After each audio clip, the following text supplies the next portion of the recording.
同学们，大家好，我们来做这一题关于相似型的应用题。那么如图 ABCD， 它是一个矩形，而且呢 ，EF 会垂直对角线 BD。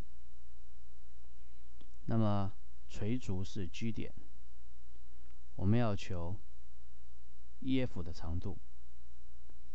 题目只要求我们 EF 必须垂直 BD， 但是并没有要求我们1点的位置，所以呢，我们先把1点往左靠，使得 A 点跟1点重合。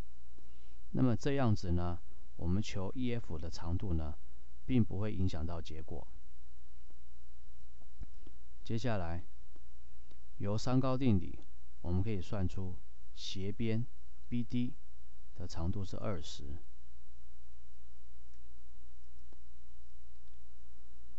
我们假设角 BEGF 是角1，那因为 ABCD 是矩形，内角是90度，所以呢，角 DEF 是90度减角1。那么因为呢，角 AGD 是90度，所以呢，角 ADB 这个角也等于角1。那么接下来呢，我们把三角形 BFE 拿出来看。那么可看出呢，三角形 ABD 跟三角形 BFE 是 AA 相似。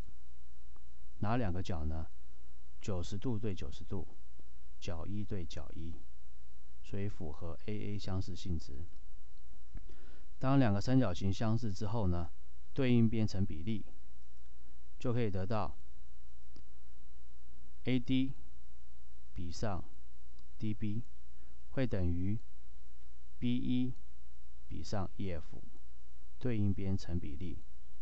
我们把比例线段的相关数据带入，就可以得到16比20会等于12比 x， 这样子可以算出 S 等于15，也就是 EF 的长度